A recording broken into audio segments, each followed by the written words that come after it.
The next speaker, our final speaker and our grand finale, has a plane to catch, and I promised him that he will catch the plane. So Jeffrey will be here longer, so if you have any questions, please ask him. It was a great presentation. It was the second enthusiastic moment of today. So Rupert. Oh, can I have your job, mate, please? Who would like to do his job? I mean, you don't really get paid for doing that, do you? It's just bloody ridiculous, isn't it? I mean, honestly. And how the hell do I follow that and try and do a finale after that? I mean, unless suddenly he's going to go and make some incredible viral video come across with us being invaded by sort of pirates or something. I probably, God. Anyway, I suppose I've got to try and, I'm a media person. I also have a completely chaotic creative mind as well. So I'll follow in suit, but I suppose I'm just going to go back a bit to sort of basics as well, as because I sort of kind of have to, because I'm a media person. I'm sorry about that, because I haven't got any amazing videos. I've got rather pompous ones about the future of communication, but nothing quite as exciting as what we've just seen. This is a presentation called Beyond the Horizon. Well, the second half of it is. And basically it was written by a man called Mark Holden, who is about half my size, and is a real digital geek. And he asked me to do this presentation a year ago at the IAB conference in Poland. And I thought, oh, I can do that. I can do that. And they were about sort of, you know, I thought it was going to be a bit like this, sort of cozy, 100 people, very friendly. And I turned up, and it was like a 3,000-seater venue. And I thought, I don't know what I'm talking about. So I had to be on a long kind of journey to try and learn about digital, because I'm nothing like as expert as some of the people in this room. I've had to sort of learn. So the way I talk about digital is a bit like that man Bill Bryson talks about science. I've been on a learning curve, trying to learn bits about digital and trying to relating it back to sort of personal experience. But I think one of the things we've got to be very, very aware of as an industry is, hang on, why is that not clicking? No, where do I attack it? No. The right one. It's still not moving.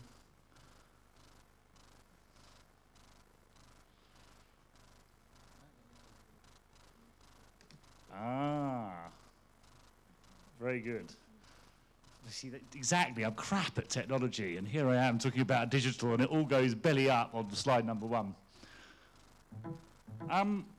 As you can probably see, I'm quite old. I've been working in advertising since the 1980s.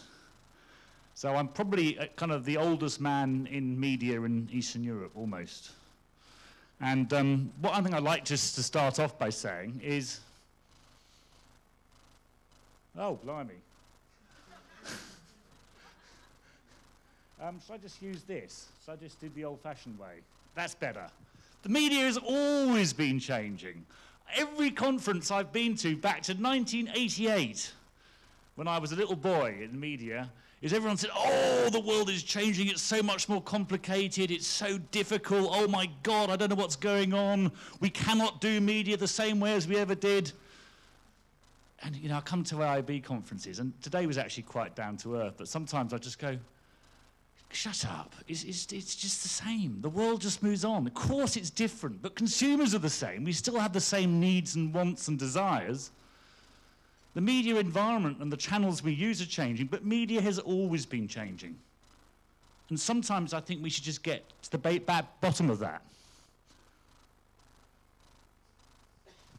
And we like this complexity, don't we? Who works in media here? Who's a media buyer, planner? Anybody? We liked the late 90s here, didn't we, or the mid-90s? Because no one really understood television buying, and we used to have thousands of ways of talking about it. And we used to go, oh, wow, aren't we clever? We're going to go and frighten you with lots of statistics and make it all really confusing. Because we could make money that way, couldn't we? Ha-ha. Isn't the digital world quite similar today? I shouldn't say that, I'll get shot. Don't tell my bosses that I'm saying that. But the reality is digital is overcomplicated because it suits us to make it slightly overcomplicated.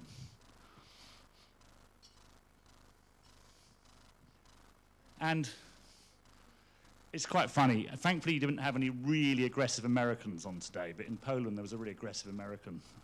And I think he got paid something like $5,000 to talk from his boardroom. You're gonna die if you don't use digital. Your business is fucked. Well, I'm doing really very well. We're Procter & Gamble. We've been around for years, and frankly, you're talking bullshit.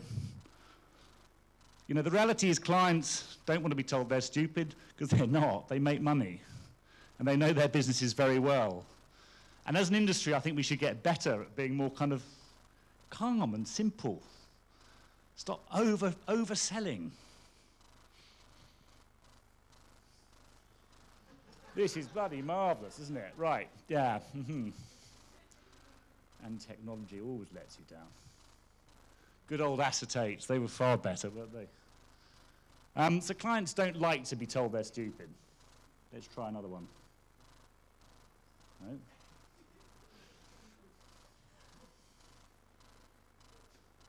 Why is this not working? If I press the wrong button. The other problem is getting old is you also, you know, and it's actually technology that's done that. My eyes have deteriorated. Because about 5 years ago, I got my first BlackBerry against my will. And it was so small that my eyes just got worse and worse. So I can't see either. So, right, oh, very good. Yeah, it's working. Fantastic. So we all want to make money. The reality is that's the business we work in, but sometimes us making money and doing things right for clients isn't always in tune. And in reality, what clients really want, I think, well, we know, is simplification. Simplify it for me. And I'm really impressed with the stuff you showed. It's so bloody brilliant and got such incredible results. But we need to make them feel comfortable to take a leap of faith sometimes. Helps when you've got such brilliant case studies. But sometimes we don't have that, but we need to go and help them make decisions and be brave and do things that are new. And I think we're all guilty, and I'm going to be just as rude about my business as everybody else's. But digital agencies, not everything is digital. Of course, digital's at the center of everything. But for Christ's sake, we know what the market's like. The Romanian TV market is so cheap at the moment, isn't it? Let's be realistic about it. Turn around to Procter & Gamble, Nestle, or my beloved client Unilever, which I don't have here, but we have in other countries, and tell them to come off television and spend it all on digital. They think you're mad. So everything has to be in the context of other communication channels. And I think digital agencies are wrong just to say digital is everything, and if you're not at the races, you're dead. If you're Facebook, don't talk about Facebook on its own, or Google on its own, or YouTube on its own. The reality is, things work everywhere. If you have great communication, or great viral videos, or great films like the ones you saw Rush show you earlier, they go everywhere. Everything is a part, everything is a channel of a big jigsaw puzzle. And we're notorious because we're not very good at ideas. We're very good at telling you how it works, but we don't necessarily do ideas that well. And I think the other lesson, and this is the big, big thing for clients, is media agencies are wonderful at finding the data that works for them. We're brilliant at that. That's what we've done all our lives. And I think this is one of the things we've got to get better at, is understand and help clients find KPIs that work for them and their business. And then ad agencies should think as much about their channel planning as the idea itself. So, what do they actually dig for? Well, we've got to answer these questions. I mean, you know, really, when you come out of this meeting today and you go back to your clients, and they'll go, I'm not sure it works. That's the first question you get. I've never been sacked for buying 1,000 ratings on television. But I might get sacked if I go and spend the whole budget on a viral video. They need help. It's too time-consuming. Social media is hard work, isn't it, really? You have to do things all the time. Putting an ad on telly takes 10 seconds, it's gone. It's risky. I get into trouble with the boss. And a real truth. and this is something we have to remember, is in markets where television reaches 25% of the world in one hit, it's still, digital's not really an awareness-building medium, not in these markets. But the beauty is, when you speak to Americans who say digital is everything, you say, well, what are the best digital ideas? We had one earlier. They're all related to the Super Bowl, aren't they? They all have brilliant digital ideas, and they're all related to one spot on the Super Bowl that's then gone digitally mad. So actually, we're in a great position because we have a television, very cheap television market that can drive digital activity better than anywhere else in the world, maybe, in Central Eastern Europe and in Romania. So what is going on beyond the horizon? Well, this is the history of the world. It's a bit pompous, isn't it, to go back to the sort of agricultural phase, but we're in the era of social networks. And what's going to happen next is we're going to move into a world where all the information we provide about ourselves is going to merge in with technology. We had all these conversations about privacy earlier. But ever since I've started pressing like, every time I press like on a website, on the line, I'm giving more and more information about myself. And who's ever sat for a really boring media presentation with lots of numbers? Come on, you must have done. Oh, come on, don't be shy. We all sit in media presentations with hundreds of bar graphs and pie charts and Excel sheets. Well, could you imagine now we've got 50,000 times more data than we ever had before? Somehow we've got to make sense of it, because the people who make sense of it will make money in the long term. But the driver of all this is us. And the weird thing is that consumer insights haven't changed. The channels have changed. But what consumers want? Provoking a debate. Back to the bloody 18th century, people want to provoke a debate. What's theatre been about? What's film been about? Nothing changes from a consumer insight, but the channels and the way we distribute it is different. So remember that it's not, the world is changing, but it's changed, the consumer habit's the same. Since the time in memoriam, mothers have wanted to show off about their children, haven't they? Now they can share their pictures of their babies with 2,000 people all at once. What's the difference?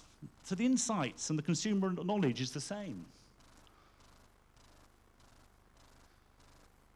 One in two people in the world are connected to a social network. We're all connected. That's 1.2 billion social networkers. In fact, it's 1.2 billion independent media owners.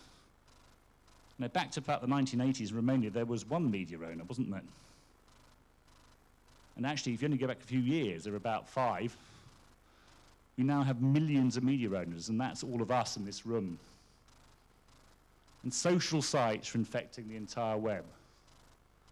And the world is changing because we're all going straight to smartphone. We're skipping the early stages. We're all going to be on smartphones, and we're all going to be connected to the internet. Oh, for goodness sake.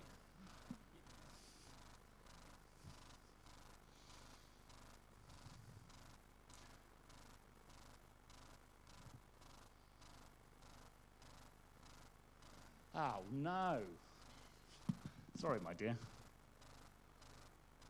I just need to go and move. Mobile will have a profound impact on our industry. The first 25% of people who went online were through PCs. Of the next 75%, the vast majority will be through mobile, particularly in the developing and emerging markets, the fast growth markets. The computing power of the smartphones in the near future will be that of PCs today. Now, the question is, shall I tell you a slightly naughty story? Is that a yes? It's a true story, and it's probably the funniest true story in my recent life, really. It was my mother. Because my mother is an early adopter, a late adopter to technology. And I've had these mad conversations with my parents about getting online and things, and they're both in their 70s. And the first conversation was, Dad, why don't you give Mum one of your old computers so your mum can get on the internet? And he said, I don't want her looking at what I'm doing all day. What are you doing, Dad? But And he then said, well, I've only paid for one internet address for the house. We've only got one email address here. No, you don't quite get it, Dad. Anyway, so I came back with an iPad one day. And they were really like this thing, the iPad. They were very impressed. And then sure enough, 3 weeks later, I come home, and my mother's been bought an iPad. Now, the thing is, my mother hasn't really even used a computer. She used to use one of those golf ball typewriters. And she sort of treated the iPad like a golf ball typewriter, you know, pressing buttons really massively. Oh, it's all gone wrong. I've had to go back to the Apple shop. It's not working. Well, if you attack it like that, Mum, just gently touch it, gently touch it. So she's not very good with her fingers. Anyway, to cut long story short, my dad then rings me up and says, you made your mother go on the internet. You made her go on the internet. You don't send her any emails. I don't do emails, Dad, really. Those are kind of, well, what's internet for then? Okay, I'll put her on Facebook. So, of course, I put my mum on Facebook, and she's got kind of, I don't know, a few old friends who don't have pictures or anything. She's got my sister, who's a new age guru therapist, who's on there all the time. Me, who's on there all the time. And then a few sort of nephews and nieces. Anyway, I go back home, and my mum turns around to me and says, I don't believe it. Your cousin, Tertiary Hayward, what she gets up to, I do not know. I mean, it's really shocking. I went, really? What's been going on? So I sort of go on Tertiary Hayward's page, and there's all these pictures of these 15-year-olds falling out of pubs, drunk, and sort of like things like, oh, it's amazing what I can do with my shower nozzle. Let's go and snog some blokes, girls. And my mother said, I'm very, very broad-minded, darling, but I'm not telling her mother, because I'm a very broad-minded person, as you know, and it's none of my business, but really, it's very shocking. So I went back a bit further, and there was this post up there that said, let's go round to each other's house and shave each other's pubic hair off. And I looked again, and I said, Mum, did you mean to press like? No, I didn't. Well, it was done 6 weeks ago, so she knows. But it says so much about the modern technology, is that we're all communicating with people we're not supposed to be communicating with, and there's this whole world out there. Anyway. So we're now going to have social access via a smartphone, which means we're going to be permanently connected, like a lot of you are today. He's on his smartphone. He's talking about me on Facebook, I hope. He's not even listening. Caught you, you see. I hope you're putting on the IAB website, oh, what a brilliant presentation this is. That would be good. That's what technology's for. And it's a changing society and a changing history. The world is moving very fast. But what does the world look like in 5 years? Well, I don't know. I try and simplify things, because actually, what is the internet? If we go back 15 years, I'm going to give you the story is I left my job at CIA Media Edge in London, December 97, and I had a big party and a big thing in a pub, and said, bye-bye, everybody, bye. He's going to Poland. Ooh, that's a long, long way away. And to be honest, I arrived in Poland. I didn't have the internet. I didn't have a mobile phone. I did soon afterwards, but not immediately. Had 4 TV channels. No connection with anybody. But now I live in Budapest. I have English television. I have English radio in the morning. I have connection to all my friends. Even when I'm sitting here, I'm talking to my mother. Reality is, what the internet and digital is doing is bringing us everything to everybody all the time. And I think it's a state of abundance. So I think the future is Star Trek. Who watches Star Trek? When you stand in that machine and you beam up and end up in another part of time. The reality is, what digital is actually doing at its very base is making everything available everywhere all the time. And that's the state of, that digital is providing for us. There are 3 things that are driving that. The first thing is infrastructure. It's just getting faster and faster and faster and faster and faster. Use an old computer and you really notice how terrible it was. Could you imagine having to go back in time and do that funny dial-up thing? It's getting faster, and what's more, the capacity that computers can take is getting bigger and bigger and bigger. The second aspect is the interface has changed. Because I'm I'm a technophobe. I go to the local sort of Dixons, or whatever it's called in England. I say, what's the difference between that one and that one? And they used to say, oh, that's got more kilobytes or megabytes than that one. But that no longer exists, does it? That's all going up to the sky. So fundamentally, storage is no longer an issue. Everything we have is a window on the world or a window on technology. And the internet is getting superlatively more efficient. So fundamentally, it can guess what I want before I want it. The world will start coming to us in a way it never has before. They know more about me, so they know what I want. It's a bit scary, really, isn't it?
Thank you very much. I've got to go and get an aeroplane very quickly, but I could probably take a couple of questions if anyone wants to ask anything. Thank you.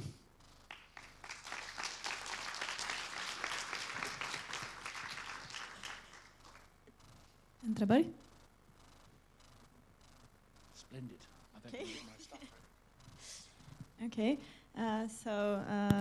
În timp ce Rupert își strânge echipamentele, pentru că chiar trebuie să fugă și traficul din București este destul de aglomerat, mai ales într-o seară de meci.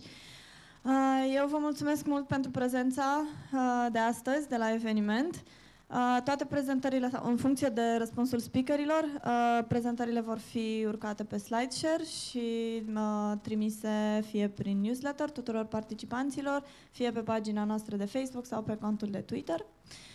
Pentru alte informații legate de activitatea noastră, de ceea ce s-a discutat astăzi, de orice vreți să mai știți despre industria de online advertising din România și despre activitățile noastre ca asociație, site-ul vă stă la dispoziție, adresa de contact.